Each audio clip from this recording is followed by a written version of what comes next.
We'll get underway. Bonnie. Hi. So it's after tonight, we just have two more chapters. So we're basically, we're almost done this book, and we'll have survived it, so to speak. It's interesting that this chapter 6 is, I mean, although, in some ways, yes, Piedmont was founded by the Methodists and then abandoned and adopted by the Congregationalists, but, it's not a Christian school in the way that they're talking about in this book by any stretch of the imagination. But we've had some incidences on campus in the last several weeks related to Black Lives Matter. And then over this past weekend, there was another incident where a student who had a Black Lives Matter bumper sticker, but they had it in their window of their car. Some other students came out and put a Trump sticker, not on top of the Black Lives Matter, but above it, and affixed it to the student's car. And of course, that Piedmont, the college has a smartphone app now that students use to do lots of different things, aside from just complain about things. It can be called Rate My Professor, right? No, they don't do that. Actually, I don't know. I mean, some students still use Rate My Professor, but I don't think I think it's sort of gone out of fashion. Now they just complain about their classes right on the app. So it's going to come across any professor at this school anyways. I mean, what's that? I said that more than likely they're going to have every professor at the school. Yeah. Right. Not going to be a lot of choices. But it's been interesting. So initially, the issues with the Black Lives Matter actually was in a classroom where there was an African-American student that was wearing a face mask that had Black Lives Matter on the face mask, and it was in a criminal justice class. When was this? I'll just share the generalities. Anyway, there were only two African-American students in the class, and all the other students were white. And the faculty member was white as well, because most of Piedmont's faculty members are white.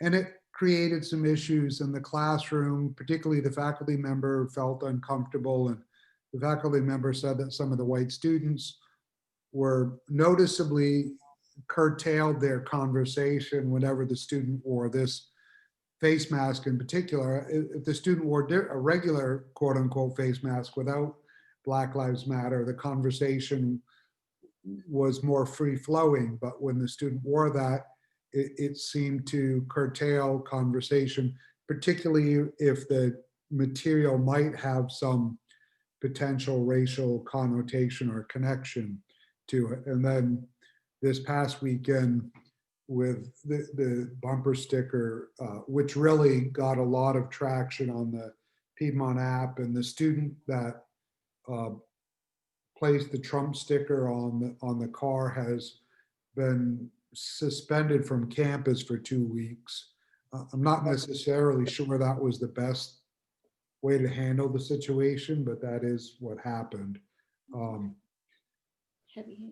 But one of the things that I wanted to share, that a lot of this began to bubble up this summer with George Floyd's death, and there was some African-American students that were in leadership roles that really began to express some sort of concerns about Piedmont being a predominantly white institution, and all the senior leadership are white at the institution, and most of the faculty are, and obviously the student body is predominantly white as well.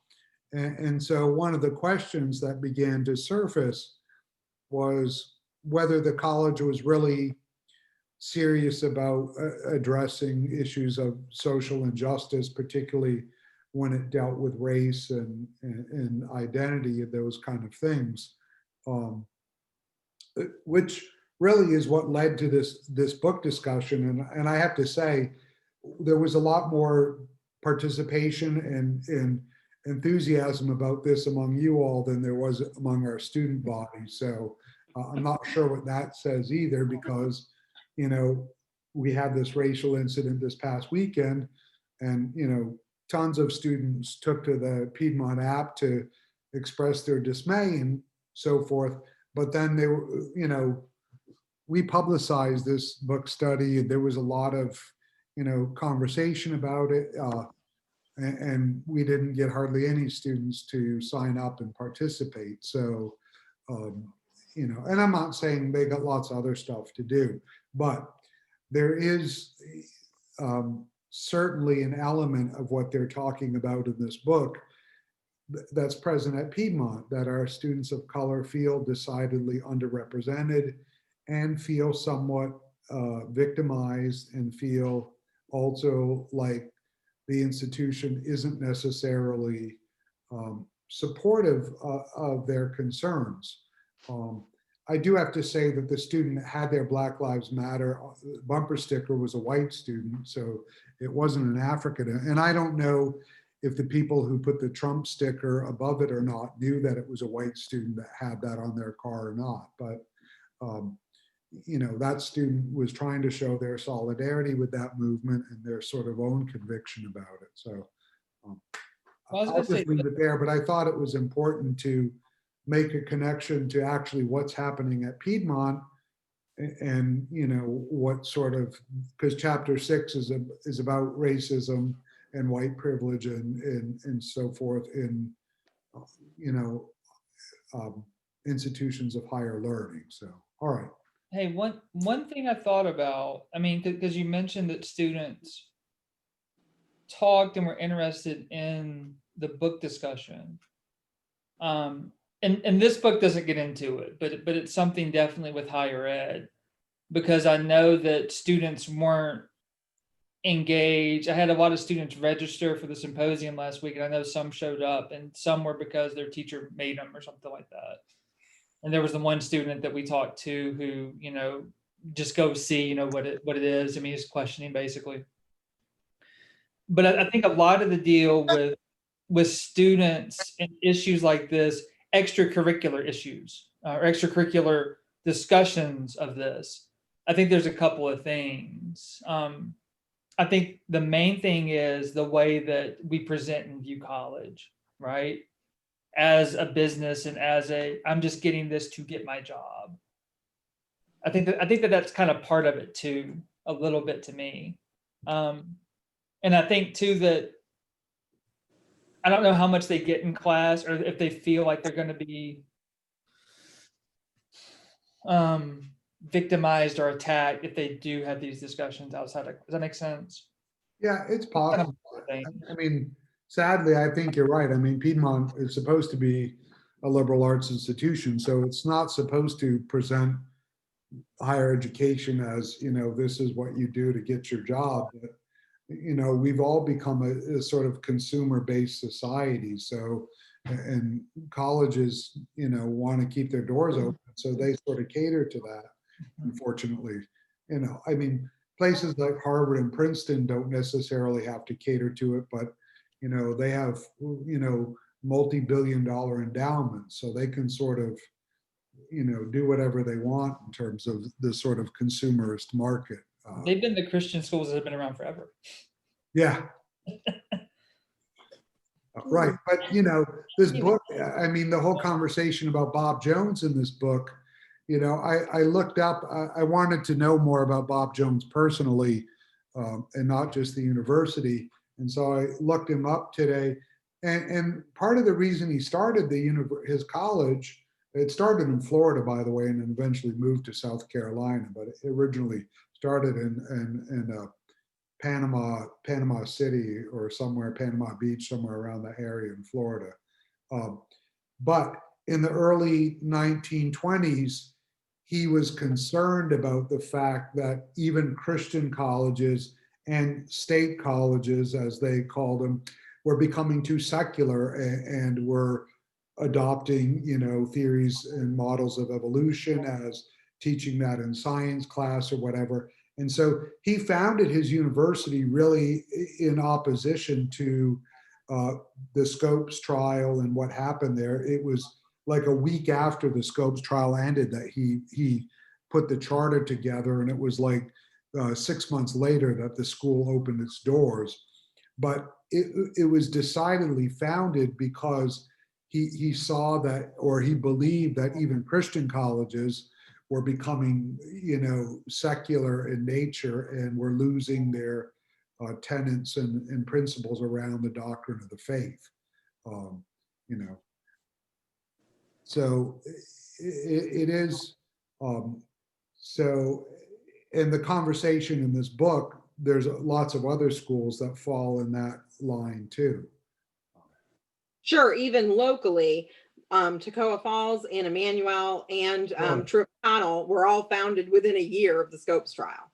Yeah, I was about to say, I wanted to share that Truett McConnell video. I'm on rewatch about the conference they're having next week.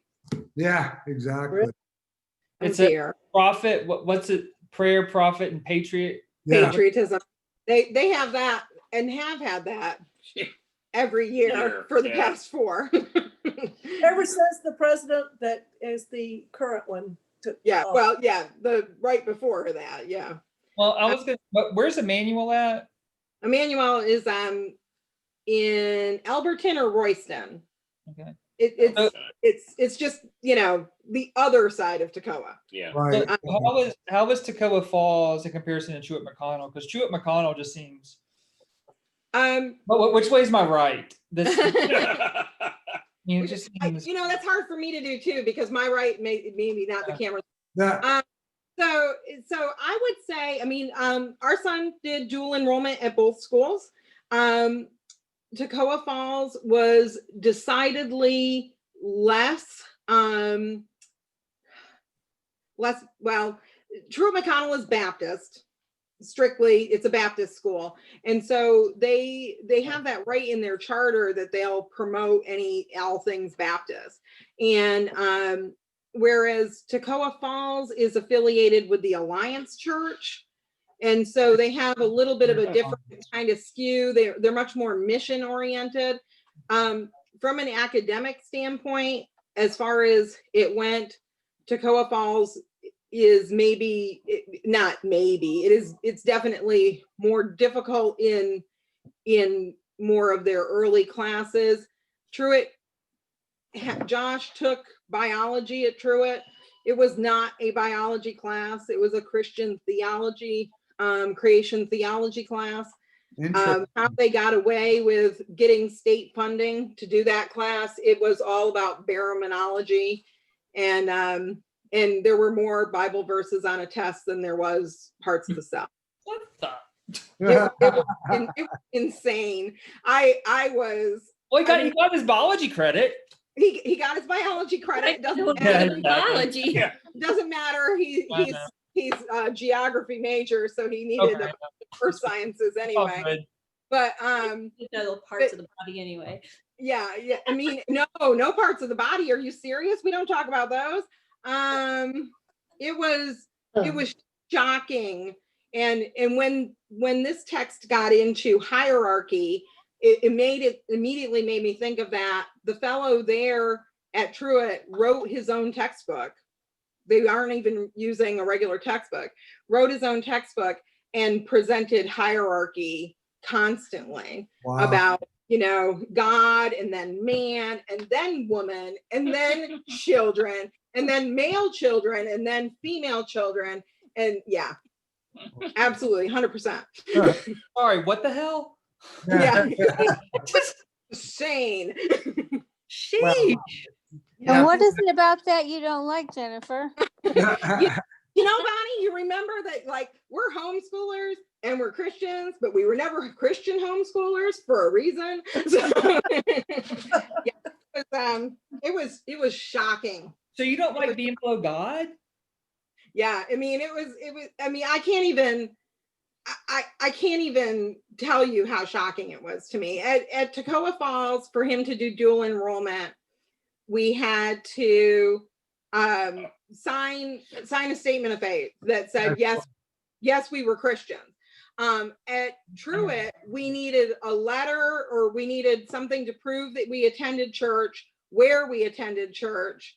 They would accept the Methodist church, but not the Congregationalist church. 100%, I don't doubt that. I don't either. I remember Yeah. I was doing job applications. I remember having to do statements of faith. Yeah. And so I just want to know what their English literature classes are, what they're even being taught in literature classes or history classes. Josh did take Comp 2.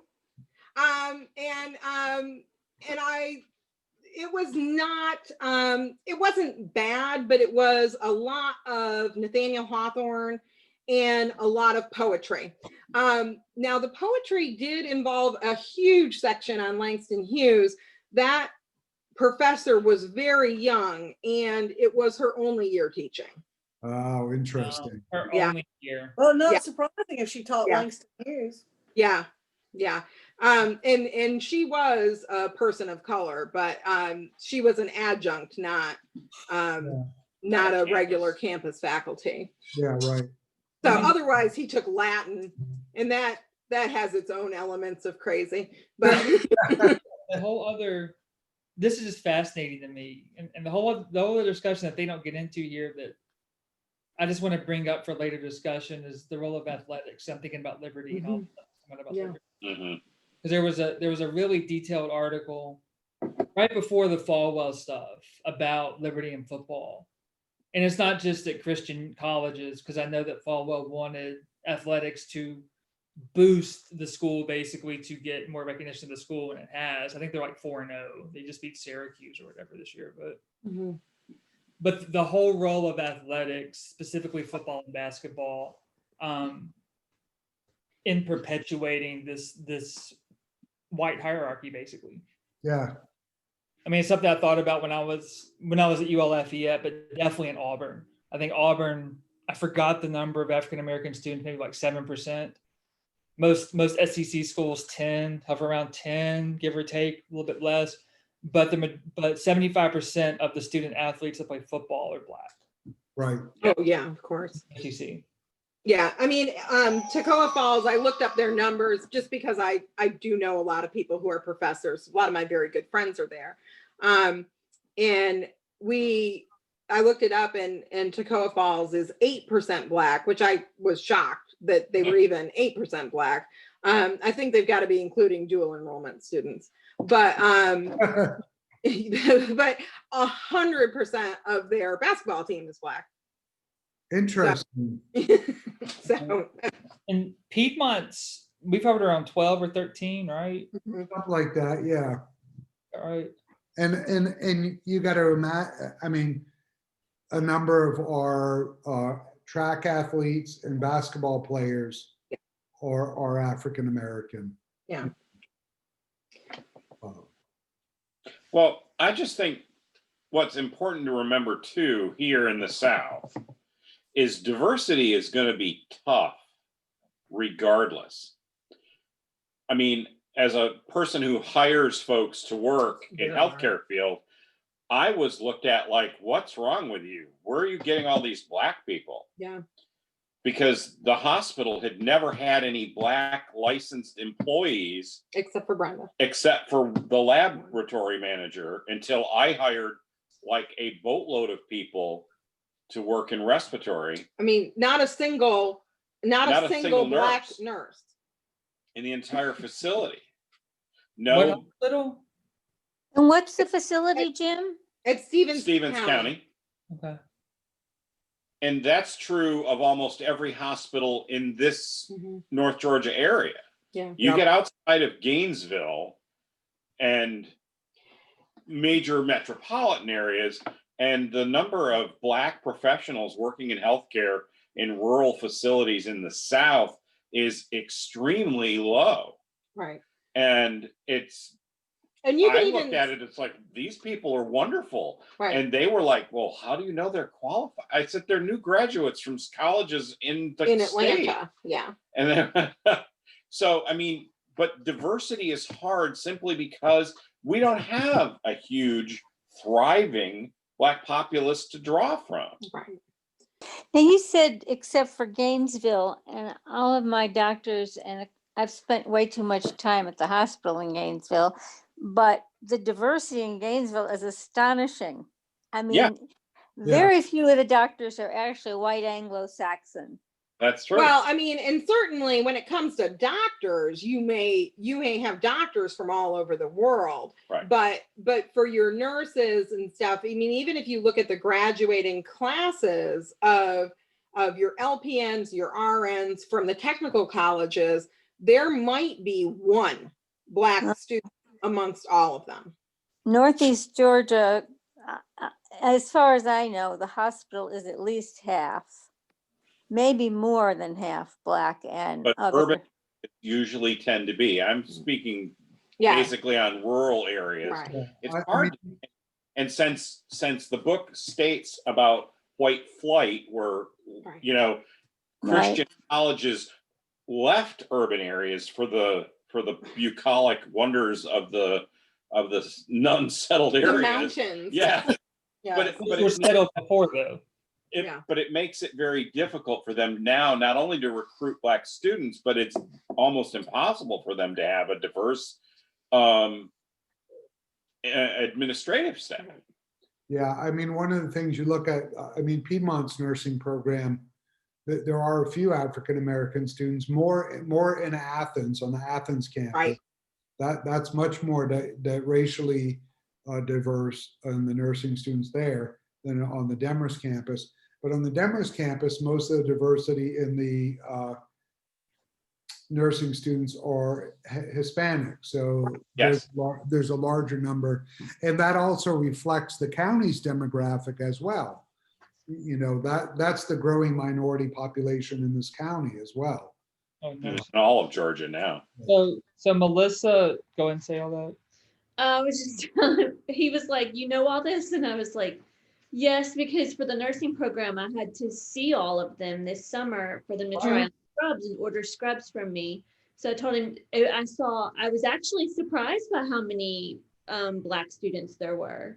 And I think I even said something to Matt about it was encouraging to see that amount of diversity, but it was still, I mean, their program, their incoming class is usually about 90 students between both campuses. Right. It's still really only about, I would say about 10% Black. But if you said it was 10%, that's about the makeup of the college. Yeah, right? but it was still, it was more than it was more surprising, I guess, when you see the entire student body, and, you see, it was just small segments. So I was like, oh, there's a lot more than I thought on this campus. Yeah. Well, and but I think the problem is, and part of what the book is pointing out, and Jim's point too, one of the things is a lot of these schools, especially the Christian ones that they're talking about, moved to areas that were more rural or were more, they Segregate. Monocultured. and so Monochromatic. Yeah. when African American students or other students of color go there, there's no support network for them in the community either. Right. So not only are they isolated in the academic institution, they're also and we hear this, I mean, at Piedmont, we hear this from our white students as well, because most of the students that come to Piedmont now are coming from Metro Atlanta, which isn't surprising. And so they're not really accustomed to living in this rural community either, regardless of what their ethnicity or racial background is. It's problematic, but I think that it's much more compounded for our students of color because they don't have a faculty or staff that are reflective of their life experience either. And so at least the white students have that sort of faculty and staff that are reflective. And we do have, I mean, the more I learn and connect with people, we do have people we can connect them with or groups we can connect them with outside. Yeah. You have to foster those relationships. Yeah. And I think that, but that's also challenged because they're not necessarily nearby. So we have to work harder at fostering those too. But, Well, one of the things I think is this is especially true in education, but it does not matter whether we're talking about Christian education or we're talking about state education. There are very few Black teachers, period. If you go to our schools, our high school, our middle school, our elementary school, the Black people you see, they work in the cafeteria or they work as janitor. They are not teachers. And so there are very few role models for the children to become those things, to even dream that they could become anything other than service industry workers. Are Right. y'all in Stevens? Yeah, we're in Stevens and we both work in healthcare. So the kind of diversity we see in healthcare is fairly different. But Yeah, I'm thinking about Demorest Elementary, and I don't know all the teachers, but do you know? I mean, I don't know. what you say sounds right. right, I'm just saying it's not a demographic representation. Oh yeah, Yeah. Even if there might be one. I mean, for instance, one of my very favorite patients was a long-term teacher. She did not retire until she was 78 years old because she was the only Black teacher at that elementary school and she wanted to stay. Wow. Yeah. Well, and see, here's the difference. I grew up in Fort Valley, Peach County. And at that time, Fort Valley State College, which is now Fort Valley State University, was an absolutely Black college. And they had to start recruiting white students because they were going to lose their accreditation if they didn't segregate. Mm-hmm. And the interesting thing is that when I was in high school, a good many of my teachers were Black. My French teacher was Black. And so I think there's almost a flip between this area here and where I grew up, which was predominantly Black. and is that mid Georgia or South Georgia? Yes, mid-Georgia, just south of Macon. So is that where the Black Belt runs through here? I'm thinking about the soil in Alabama, but I mean, is that basically where the Peach County was actually voted or was actually named as one of the counties to watch for the election for this year? for this year, Oh, because it has the county is so it's one of the counties that is known for being one to watch to see which way the state's going to end up going. And who knows? I mean, like I said, I grew up there. I never realized until I got away how different Peach County was from other counties.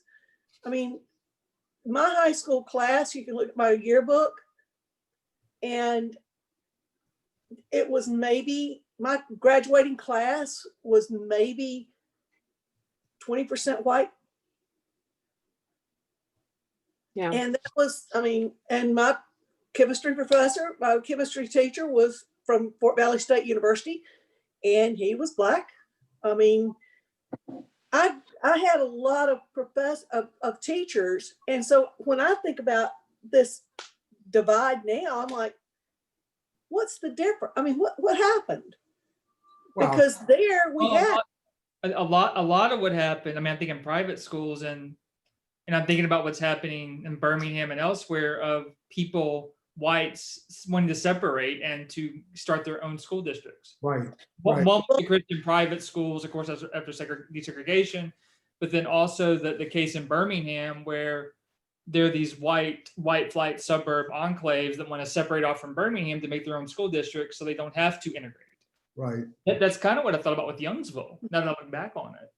I mean, because that's what Youngsville is people moving out of Lafayette, right? Well, now I'll say this. Now, when Peach County desegregated, when they stopped the choice thing and you had to go to the school, there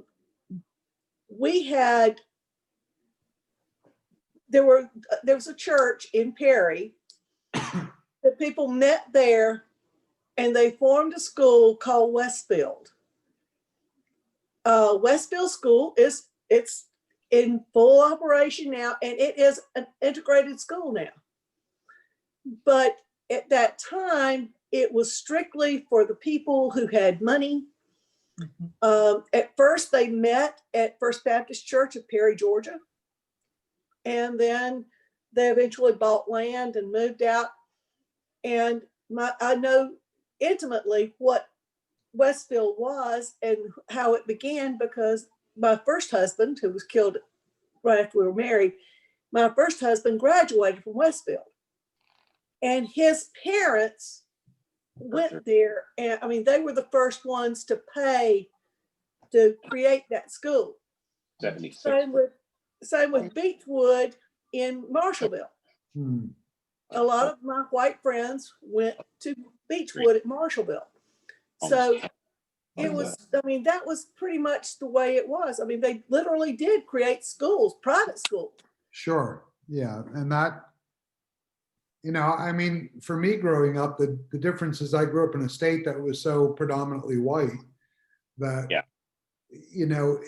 None of this sort of really occurred to me or was extra. I mean, people didn't go create, Christian schools or private schools to be segregated because, if you had a Black student or a Hispanic student or an Asian student in your school, that was probably the only person of color that was in your entire school, no matter how many kids were in the school. What state was it, Tim? Maine. And I went for the first 2 years of high school. I went to the largest public high school in the whole state at that time.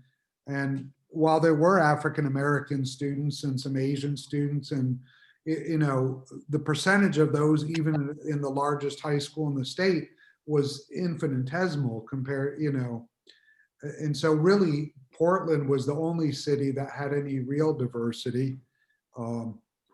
And so it's always interesting to read these things and think about them and know about, in other communities where people actually intentionally created schools to avoid desegregation in this, because, it just wasn't a reality where I grew up. But at the same time, that didn't mean people were any less racist.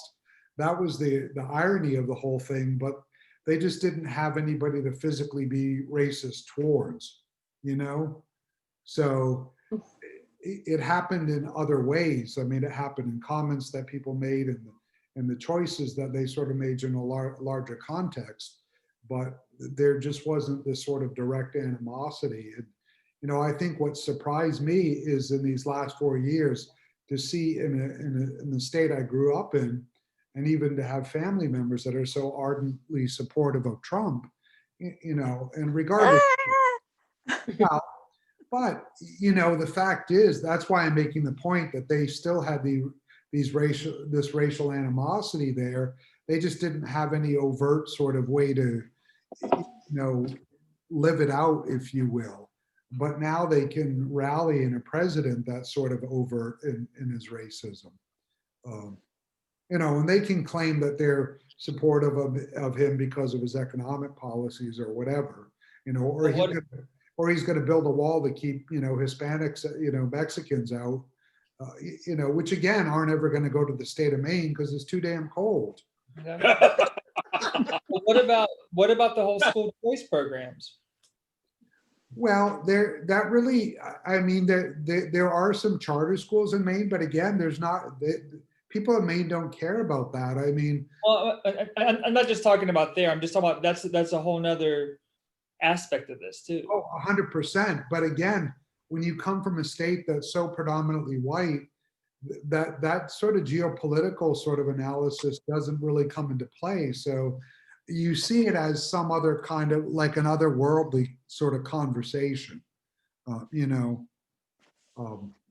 I mean, that kind of the discussion, what's his name? I've never heard of him, but is it Schaaf or Schaaf? Mm-hmm. Yeah. The abolitionist in the book. Yeah. I mean, the whole discussions, because I mean, William Lloyd Garrison had his issues. Uh-huh. He's from the North too, the way that's kind of presented. I think it's that disconnect. Hit Melissa, she's falling asleep there. sorry. Well, I'm yawning too. I've been on Zoom all day. Uh, I'm not. well, Like Joyce, I was from a town that had a teachers college. So a lot of our teachers were ethnically diverse. Almost everybody was from New York City. And then right. they resettled up in central New York. However, then the kids who went to school with us were just professors' kids and doctors' kids. And so they really seemed quite white to us, no matter what the color of their skin was. We could choose to be bigoted against other people. Sure. Like, people could be bigoted against people because they were Jewish. We were often had people bigoted against people because they were homosexual. I mean, you can just be bigoted against somebody else if you don't have Black people to be bigoted against. Well, yeah. Yep. Can I just tell you my experience? I grew up in Connecticut. I lived there for 51 years before I moved to South Florida. I went to Yale Divinity School, which is pretty diverse. And then when I moved to South Florida, I went and worked on my doctor of ministry at the South Florida Center for Theological Study. Have you heard of it, Tim? Well, I know it. Yeah. Well, I had one class where I was the only white Anglo-Saxon Protestant, and there weren't very many women. And I walked into the room and there were 4 priests from Africa who would not let me sit at the table until someone came in and told them they had to move over. So it is a very strange experience to suddenly be the only minority in a school when you've always been in the majority. And suddenly, Hey. it's very odd, and they were not pleasant toward me. I don't know. I learned a lot from doing that, but everything we studied was Black theology, womanist theology, feminist theology. We did not study about the theology of old dead German guys. Well, you got plenty of that at Yale, so you didn't. There was plenty of Not really. There was I mean, plenty of Yale deadweight is, Germans at Yale. You got plenty of Edwards at Yale, right? I Okay. didn't hear what you said. I'm about to say you got plenty of Jonathan Edwards at Yale, right?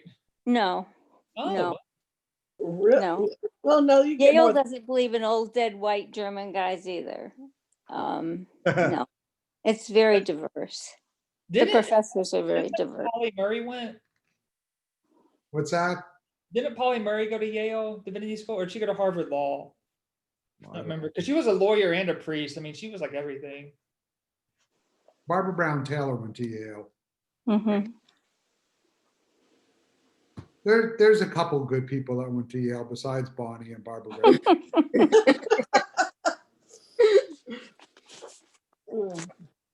I think, My Yeah. young cousin that I absolutely adore, whose family got very furious with him when he came out for being gay.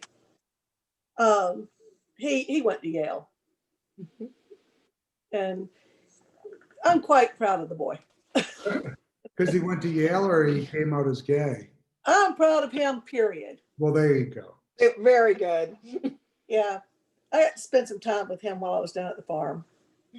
I looked at the school.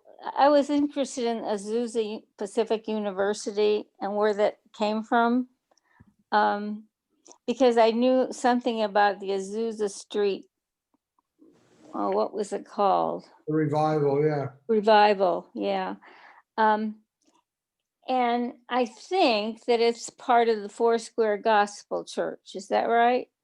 Azusa, it's part of the holiness movement. I don't know if Azusa Pacific is part of the Methodist holiness movement. So I don't know what denomination they're actually connected with, but they came out of the whole Methodist holiness movement. They're not Nazarene, are they? No. No, but I'm not exact. They might say in this book, I don't remember if they do or not, but I do know that they come out of the whole sort of Methodist holiness movement. We're both yawning. Don't Don't lie. You're just trying to get to the World Series. Uh, I really don't care now. Now we do Mom care. don't. now someone cares. I mean, Yeah. the Dodgers haven't won since the 80s, so might as well. Well, My brother-in-law is the manager for the Rays.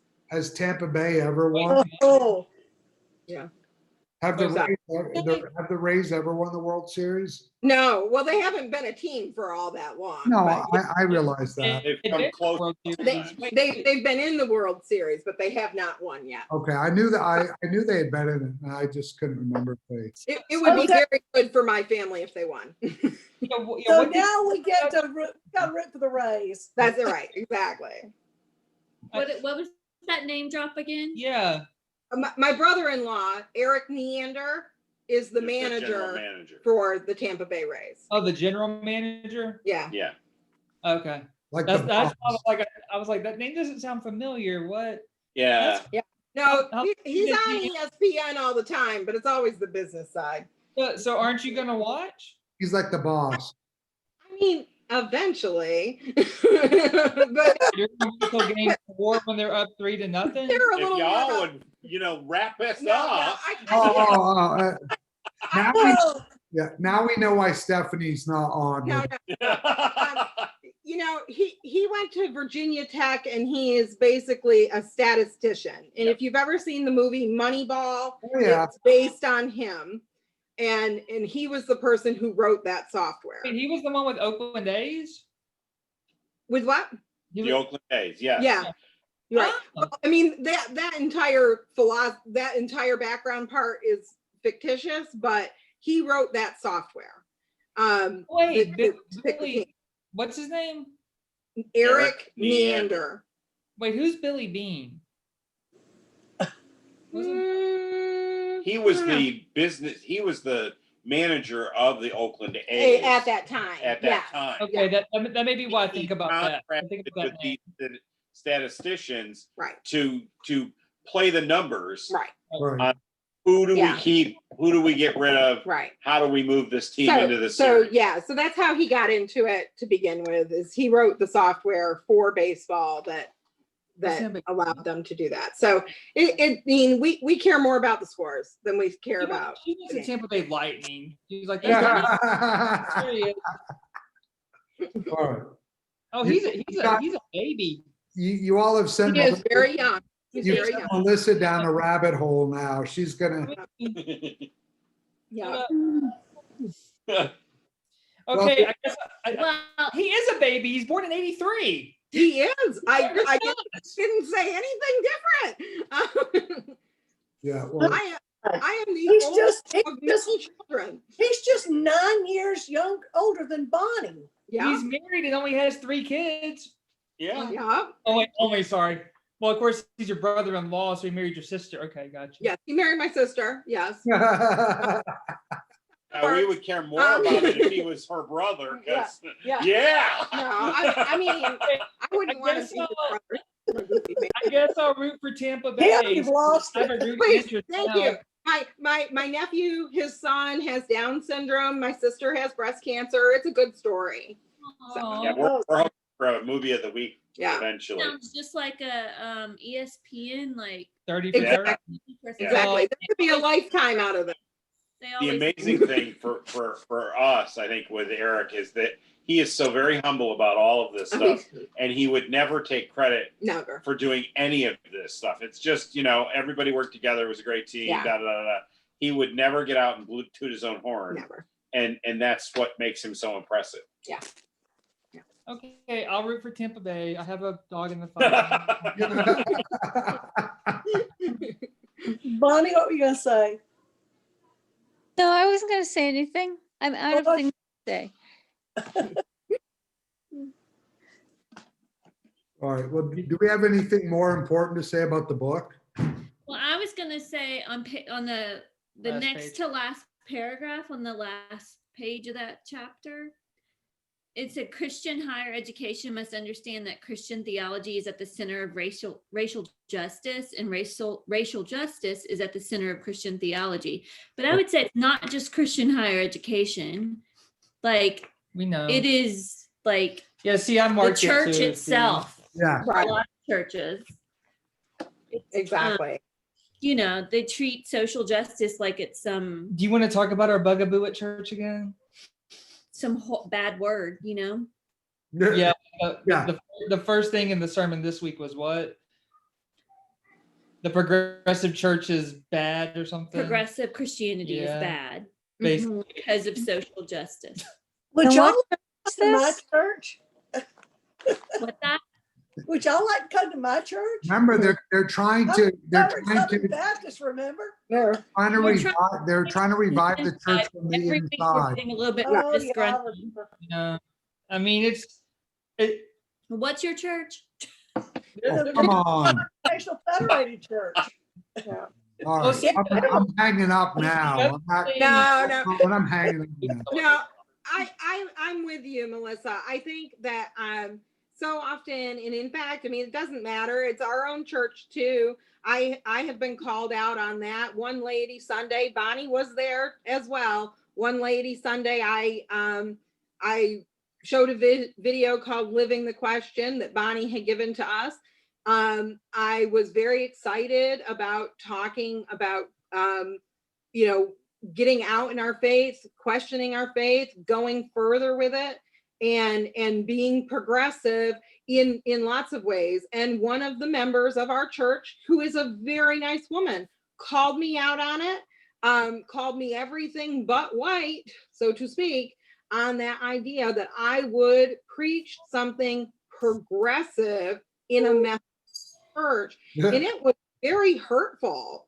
Yeah. And I simply, I mean, I said, I don't see this as being against anything Christian. And she said, when you're saying that you can question the Bible as the divinely inspired word of God. And I said, it has to do with those people's experience. And she said, you're just not even a Christian. She's Oh never, my God. Who said- oh, no, she's never a Jewish person. We don't want, you know who said it, but we don't need to talk about Yeah. it. voice of God. I know, thank you. The But you overall- know, here's the thing. To me, questioning is how you grow. I mean, that was my point.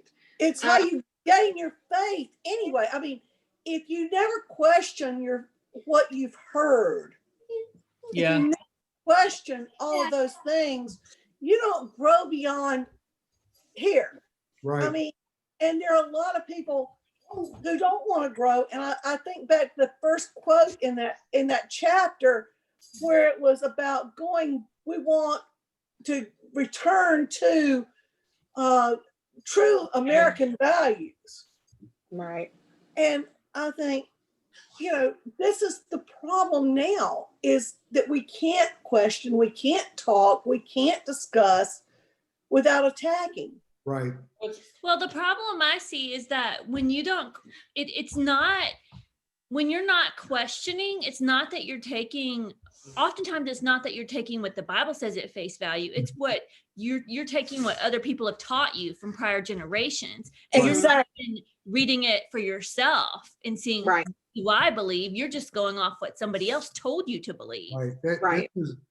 It's interesting it's interesting you bring that up, Melissa, because I remember when I was in seminary, and when you have to take 2 semesters of theology and you have to sort of create quote unquote systematic theology in that whole process. Bonnie and Joyce know what I'm talking about. But anyway, the long story short of it, at Andover Newton, of course, most people wanted to read some feminist theologian or some liberation theologian or whatever.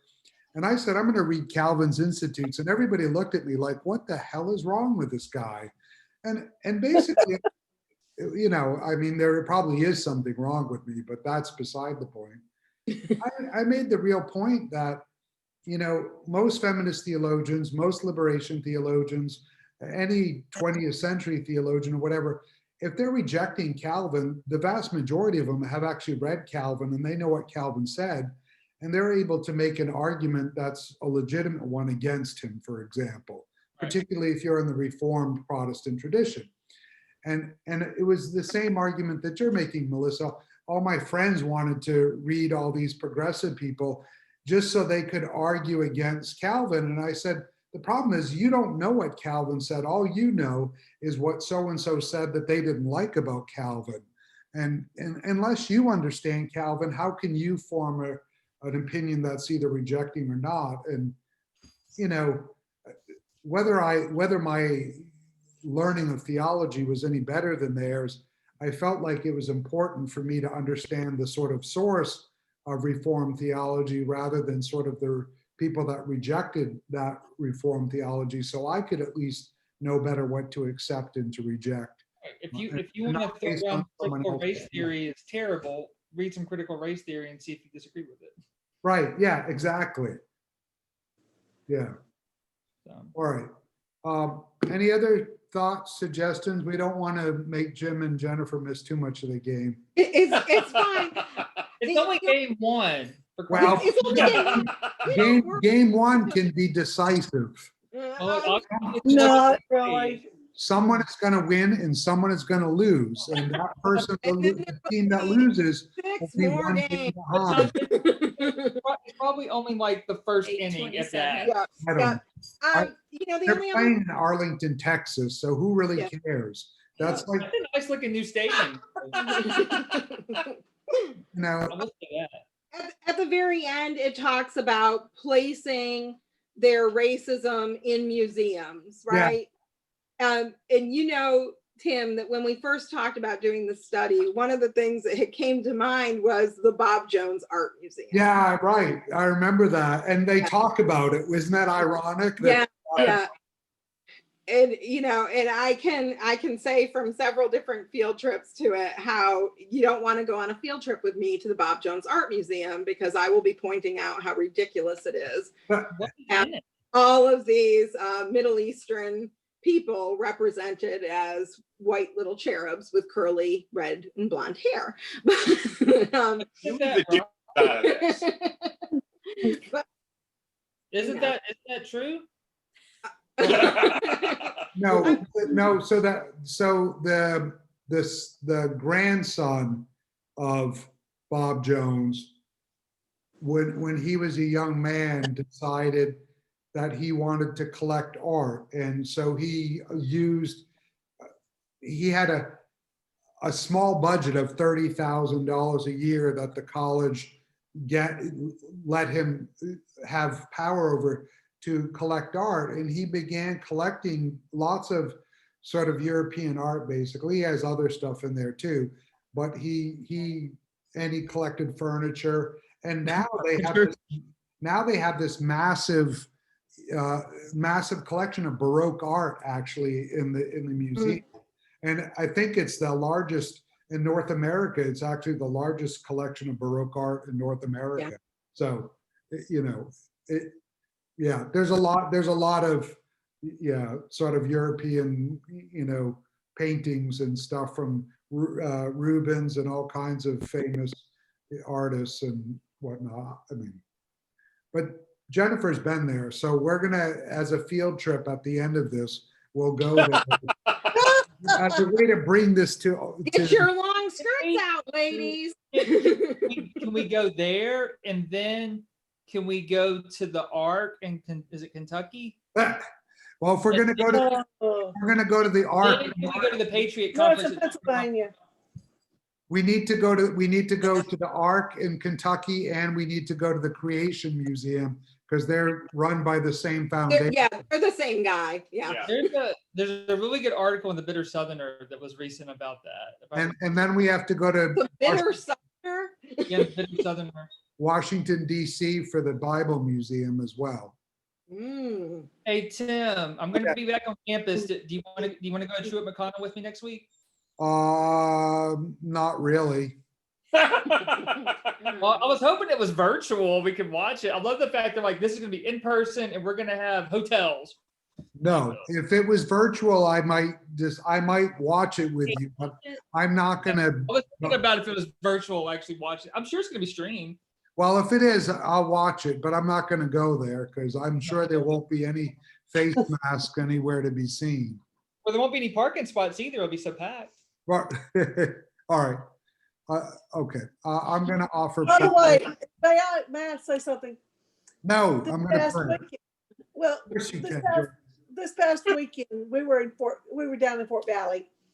And Friday night, the president was in Macon at the Oh, right, airport. yep. Yep. He was 15 miles away from where we were. Why didn't you go see him? He had a big Because crowd. I didn't want to be exposed. Well, my cousin who came by, after his shift the other evening, he said, well, he said, I guess we're looking forward to a outbreak about 2 to 3 weeks from now. Oh, joy. So what, And is, what does he do? He is a hotel assistant manager Oh, gosh. in Wow. Forsyth. Oh, my gosh. And he said, and he's been working a lot of shifts because they're low on staff and they have so many people out with COVID. And he said, this is what we look forward to. And we were talking about our family. Our family has a huge reunion every Thanksgiving at the farm where I was. And he said, Aunt Joyce, I don't know. I don't know if it will be or not. He said, especially with this right now. He said, please, he said, you better tell Bonnie, she better go vote, my daughter. And he said, and he looked at me and he said, I'm a Democrat. I hope you are. And I just said, I've always been an independent voter, but I can tell you now, honey, I can't vote for Trump. But that was my response to him. And, and to you, that the reality is that at some point we have to say enough is enough. Did you see the I mean, then we gotta go, but so I guess I don't know when he did this. I guess last night or something, calling CNN dumb bastards, his words for focusing so much on COVID. And then the response, I forgot what anchor the response was, but like 8 minutes of their clips of people who have been affected by COVID. Yeah.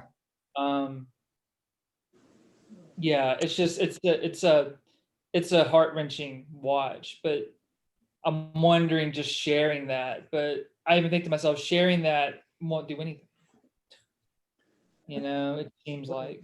Well, But the biggest thing I saw was I watched the 60 Minutes interview with Fauci, Dr. Fauci the other night, and to hear him being attacked as an idiot Yeah. just because he disagreed. yeah. I mean, And then I'm having so- security. yeah. I mean, I believe in science and following what doctors say and what science says. I mean, yes, I believe. Yes, I believe in God too, but I think God gave us science. Right. Sure. I knew God what you gave us meant. intelligence. Yeah. Well, I mean, you did see today too, where Trump walked out of his 60-minute interview today. Yeah. Yeah. Really? Yeah. Yeah. He did. He got angry and just got up and walked out. Oh dear. Yeah. Oh, hey, can we have a Zoom meeting on Thursday night and watch the You don't want to hear my. Yeah, people. We will not be there. It's our son's 21st birthday. Well, there you go. Right. No, John, Happy happy birthday. Yeah. I was going to say we yeah. All right. We're going to pray now because Thank you, Tim. all right. Thank you all. Like I said, 2 more chapter 7 and chapter 8 we're done, and then we can go off to Bob Jones to the art gallery. And Well, then can we do Robert Jones's book? no, Oh, have you read it yet? that's too much. Okay, I still want to read it. All right. Go. I am. I haven't seen him in 2 weeks. All right. We're here to pray now. Gracious God, we ask your blessing, and we ask a blessing on those not with us this evening. We pray for everybody that was here and for this continued discussion as we struggle to deal with these complex issues. And most importantly, as we approach the final 2 weeks of what has been a tumultuous and odd and unique presidential campaign, and one can probably say unique presidency, to say the least, we pray God for wisdom and vision as we go to the polls. And we know that your presence will be there, not just with each of us, but with our whole country as we struggle in these last days. Oh God, we ask your continued blessing on each of us and all of our families. And we pray, as this virus seems to be raging again, that there won't be as many deaths and that our medical professionals will continue to tirelessly serve and care for those, that you will be with them as they do so. We pray all this in your name. Amen. Hey, did you realize that? No, the last day is on election day. Oh, is it? Yeah. Wow. I just thought about that when you were praying. Because it's 2 weeks from today.